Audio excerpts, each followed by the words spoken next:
శ్రీ గురుభ్యో నమః.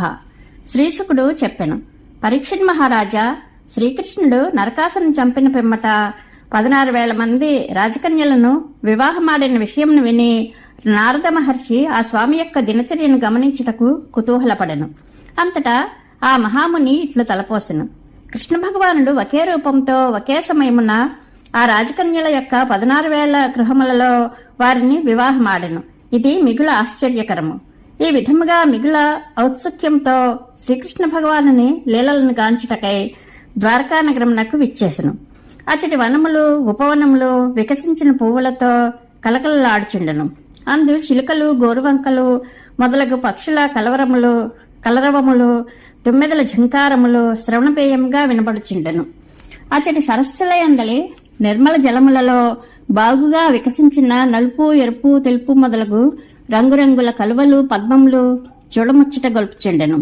అందు కలహంసల యొక్క బెగ్గురు పక్షుల యొక్క కూజితములు వినసంపుగా నుండెను. ఆ నగరమునందు స్ఫటికమణులతో రజితమయములై ఉన్న ప్రాసాదములు బారులు దీరి లక్షల కొలదిగా విలసిల్లుచుండెను. ఆ భవనముల యందలి నేలలు మేలైన మరకతమణులతో తేజరిల్లుచుండెను. అచ్చటి వస్తువులు బంగారంతో నిర్మితములై రత్నఖచితములై ఒప్పుచుండెను. అచ్చటి రాజమార్గములు వీధులు కూడళ్ళు అంగళ్ళు విస్పష్టముగా శోభిల్లుచుండెను. అష్టాది పశువులు ఉండెడి శాలలు సభాభవనములు దేవమందిరములు మనోహరముగా నుండెను. ఆ నగరమునందలి మార్గములు ప్రాంగణములు వీధులు గుమ్మములు కలాపితో తడుపబడి ఉండెను. అచ్చటి ధ్వజపతాకములు రెపరెపలాడుచుండెను. అవి సూర్యతాపం నుండి రక్షించుండెను. ఆ పురమున శ్రీకృష్ణ భగవాను అంతఃపురము అందములను చిందించుండెను. లోకపాలరు ఆ స్వామి మహత్వమును ప్రశంసించు అర్చించుండెరి. విశ్వకర్మ యొక్క నిర్మాణ కౌశలమంతయును అందు ప్రదర్శితమగుచుండెను. అందు 16,000 మహాభవనములు విలసిల్లుచుండెను. వాటిలో ఒక చక్కని భవనమున నారద మహాముని ప్రవేశించెను. ఆ భవనమునందలి స్తంభములు పగడములతోనూ పైకప్పులు వైడూర్యములతోనూ గోడలు ఇంద్రనీలమణులతోనూ తేజరిల్లుచుండెను. విశ్వకర్మ నిర్మించిన వితానములు మేలైన ముత్యముల వరుసలతో అలరార్చుండెను. ఏనుగు దంతములతో చేయబడిన ఆసనములు పర్యంకములు ఉత్తమ మణులతో పొదగబడి ఉండెను. అతడి దాసీజనులు మేలైన వస్త్రములను ధరించి బంగారు కంఠహారములను అలంకరించుకొనిచుండిరి.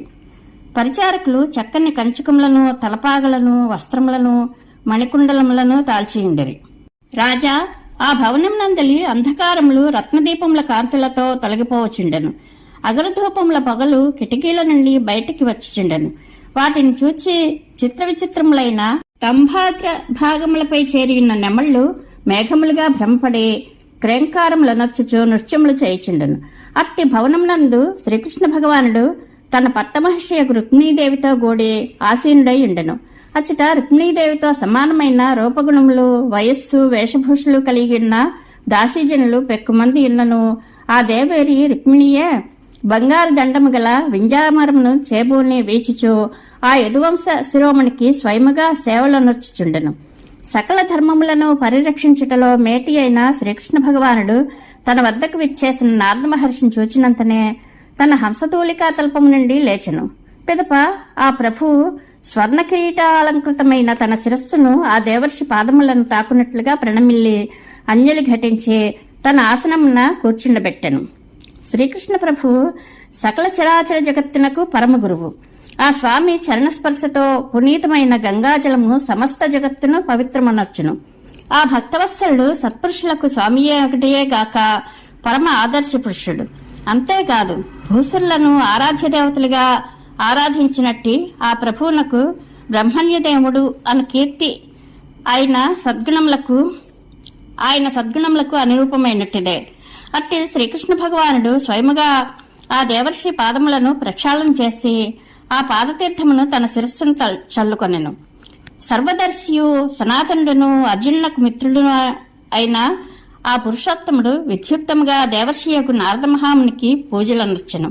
అనంతరము ఆ దేవదేవుడు అమృతమును లిక్కిడి మధుర వచనములతో మితముగా స్వాగత సత్కారములను గావించి నారదునితో, ఓ ప్రభు, నీవు మాకు పూజ్యుడవు. ఇప్పుడు నీకు నేను ఎట్టి సేవలు చేయవలయునో తెలుపుము అని పలికెను. నారదుడు పలికెను, స్వామి, నీవు సకల లోకములకును ప్రభుడవు. నీ భక్తులపై నీకు గల వాత్సల్యము అపారము. కలులను శిక్షించుచు జగత్తు యొక్క స్థితిగతుల భారమును వహించుచు భక్తులకు మోక్షమును అనుగ్రహించుటకై నీవు స్వేచ్ఛావతారములను ఎత్తుచుందువు. ఈ విషయమును నేను బాగుగా ఎరుగుదును. దేవా, సకల జనులకు మోక్షదాయకములైన నీ చరణకమలములను దర్శించు భాగ్యము నేడు నాకు లభించినది. నీ పాదపద్మములే సకల జనులకు మోక్షమును ప్రసాదించుటకు సమర్థములు. బ్రహ్మాది సకల దేవతలను తమ హృదయములయందు నిరంతరము నీ పాదకమలములనే చింతించుచు ధ్యానించుచుందురు. సంసార కూపమును మునిగిన జనులు ఉద్ధరింపబడుటకు నీ పాదపద్మాలే ఆధారము. కావున ఎల్లప్పుడూ నీ చరణ సరోజముల స్మృతి కలిగి ఉండి నిరంతరము వాటి అందే ధ్యానమగ్నుడనై ఉండినట్లు నన్ను అనుగ్రహింపము. మహారాజా, అనంతరము నారద మహర్షి ఆ యోగేశ్వరేశ్వరుని యోగమాయా ప్రభావమును తెలుసుకున్నటకై మరి యొక్క కృష్ణపత్ని యొక్క భవనమున ప్రవేశించెను. అచ్చట శ్రీకృష్ణ భగవానుడు తన ప్రియపత్నితోనూ ఉద్ధవునితోడను పాచికలాడుచుండటను ఆ మహర్షి గమనించెను. అక్కడ కూడా శ్రీకృష్ణ ప్రభువు ఆ దేవర్షిని గాంచినంతనే లేచి వచ్చే స్వాగత సత్కారములను నెరపెను. అనంతరము ఆ మహామునిని సుఖాసిని గావించి భక్తి నిరతితో పూజించెను. పిదప శ్రీకృష్ణుడు ఏమయో ఎరగని వాళ్ళని వలె నారదుని ఇట్లు ప్రశ్నించెను. మహర్షి, పూజ్యుడవైన నీవు ద్వారకకు ఎప్పుడు విచ్చేసితివి? నీవు ఆప్తకాముడవు. అపూర్ణ కాములమైన మేము నీకు ఎట్టి సేవలు చేయగలము?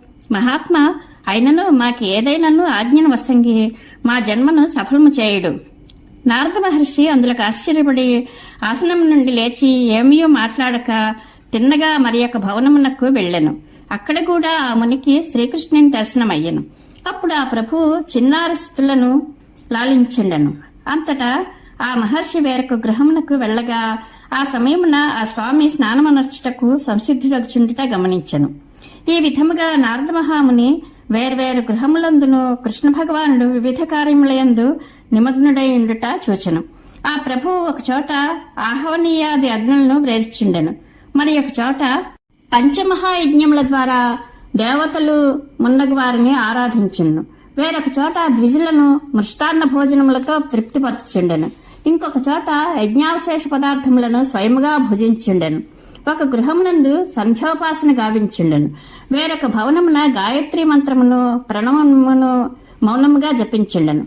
అన్యత్ర ఖడ్గమును డాలును చేబోని అటునిటు కదులుచు సంచరించుండెను. ఒక చోట ఆ యదుశిరోమణి గుర్రములపైనను గజముల మీదను రథముల యందును చేరి విహరించుండెను. మరి ఒక భవనమున వందిజనులు స్తుతించుండగా మృదుతల్పముపై శయనించుచుండెను. ఒకచోట ఉద్ధవాది మంత్రులతో కూడి ముఖ్య విషయములను గూర్చి చర్చించుండెను. ఇంకొక చోట ఉత్తమ వారాంగణలచే పరివృతుడై జలక్రీడలు సలుపుచుండెను. ఒక భవనమున బ్రాహ్మణోత్తములకు బాగుగా అలంకరింపబడిన గోవులను దానం చేయుచుండెను. మరి ఒక చోట శుభప్రదములైన ఇతిహాస పురాణములను సావధాన చిత్తుడై వినిచుండెను. వేరొక గృహమున ప్రియపత్నితో కూడి హాస్య కథలతో వినోదించుండెను. అన్యత్ర ధర్మ విధులను ఆచరించుండెను. మరొక చోట గార్హస్థ్యములో భాగమైన ధనమును సంపాదించుండెను. ఒక చోట ఏకాంతమున కూర్చుండి ప్రకృతికి పరమైన పరమపురుషుని ధ్యానించుండెను. మరి ఒక చోట గురుజనుల కోరికలకు అనుగుణముగా సపరీలనర్చుచు వారికి శుశ్రూషలు గావించుండెను. ఒక చోట శ్రీకృష్ణుడు యుద్ధ విషయములను వేరొక చోట సంధి కార్యములను గూర్చి చర్చించుండటను నారద మహర్షి గమనించెను. మరి ఒక చోట ఆ స్వామి బలరాంతో కూడి సజ్జనులకు మేలు చేకూర్చిన సంగతులను గురించి ఆలోచించుండెను. ఒక భవనమునందు యుక్త వయస్సు వచ్చిన కుమారులకు తగిన వధువులను కుమార్తెలకు అనువుగు వరులను సమకూర్చి విద్యుక్తముగా వివాహములను నెరపుచుండెను. వేరొక గృహమునందు కూతుళ్లను అల్లుళ్లతో సహా వారిని వారి ఇండ్లకు పంపుచుండెను. మరి ఒక చోట కుమారులను కోడళ్లను వైభవపేతముగా ఆహ్వానించుండెను. యోగేశ్వరేశ్వరుడైన శ్రీకృష్ణుని యొక్క ఈ మహోత్సవములను గాంచి లోకులు ఎల్లరూ ఆశ్చర్యపడుచు ఆనందించుండిరి. ఏకత్ర ఆ ప్రభు సకల దేవతలను దక్షిణలతో కూడిన యజ్ఞముల ద్వారా పూజించుండెను. అన్యత్ర బావులు, తోటలు, ధర్మశాలలు మొదలగు వాటిని నిర్మింపజేసే ధర్మకార్యములను ఆచరించుండెను. ఒకచోట మేలుజాతి అశ్వం మీద ఆరూఢుడై యాదవ ప్రముఖులతో కూడి వేటాడుచు సంచరించుండెను. యజ్ఞములకు ఉపయుక్తములకు పవిత్రమైన సామగ్రులను సమకూర్చుండెను. ప్రజల మధ్యలోనూ అంతఃపురముల యందును మారువేషములలో తిరుగుచో ఆ యోగేశ్వరుడు జనుల అభిప్రాయములను తెలుసుకొనుచుండెను. రాజా, మనుష్యుని వలె ఈ లీలలను ప్రదర్శించుచున్న శ్రీకృష్ణుని యొక్క యోగమాయా వైభవం చూచే నారద మహర్షి మందహాసమనర్చుచు ఆ ప్రభువుతో ఇట్లన్ను: యోగేశ్వర పరమాత్మ, బ్రహ్మాది దేవతలు సైతము నీ యోగమాయను ఎరుగంగజాలరు. కాని నేను మాత్రము నీ చరణకమలములను నిరంతరము సేవించుండటం వలన దానిని స్వయముగా తెలుసుకొనగలిగితిని. దేవాది దేవ, నీ యశస్సు 14 లోకముల యందును వ్యాప్తమై ఉన్నది. ముల్లోకములను పునీతమనర్చినట్టి నీ లీలావైభవములను గూర్చి గానము చేయుచు అంతటను సంచరించెదను. నాకు అనుజ్ఞనిమ్ము. శ్రీకృష్ణ భగవానుడు చెప్పాను: నారద మహర్షి, నేను లోకమునకు ధర్మమును ఉపదేశింతును, ఆచరింతును, దానిని అనుష్ఠించు వానిని ప్రోత్సహింతును. కనుక లోకములు నా ధర్మ మార్గములను అనుసరించుటకే ఆచరించుటకే ఈ లీలలను ప్రదర్శించున్నాను. నాయనా, నా ఈ యోగమాయను చూచి నీవు ఆందోళన చెందవద్దు. శ్రీశుకుడు చెప్పెను: ఈ విధముగా శ్రీకృష్ణ భగవానుడు పవిత్రములైన గృహస్థ ధర్మములను ఆచరించుండెను. ఆ ప్రభువు తాను ఒక్కడిగా నున్నను 16,000 గృహముల యందున సమానముగా నారదునకు దర్శనమిచ్చెను. అనంత శక్తి సంపన్నుడైన శ్రీకృష్ణుని యొక్క యోగమాయా వైభవమును మాటిమాటికి దర్శించుచు నారద మహర్షి విస్మితుడయ్యను. ఆ మహాముని కుతూహలమునకు హద్దులు లేకుండెను.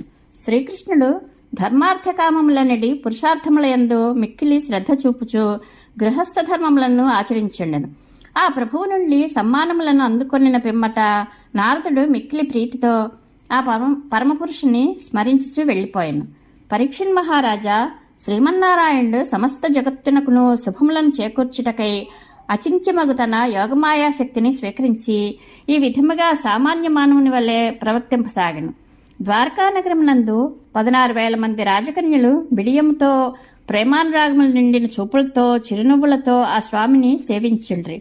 ఆ ప్రభువు వారిని ఆనందింపచేయచ్చు వారితో గూడి క్రీడించుండెను. మహారాజా, శ్రీకృష్ణ పరమాత్మ ప్రదర్శించిన లీలలు అసాధారణములు. అవి ఇతరులకు అసాధ్యములు. అవి విశ్వము యొక్క సృష్టి స్థితి లయములకు పరమహేతువులు. ఆ పురుషోత్తముని లీలలను గానము చేసిన వారు, విన్నవారు, గాయకులను, శ్రోతలను ప్రోత్సహించిన వారును మోక్షమును పొందుటకు సాధనములైన శ్రీకృష్ణుని చరణములయందు భక్తిని పొందెదరు అని శ్రీశుకుడు పరీక్షణ్ మహారాజుకు చెప్పాను. శ్రీకృష్ణానుగ్రహ ప్రాప్తిరస్తు. శుభం భూయాత్.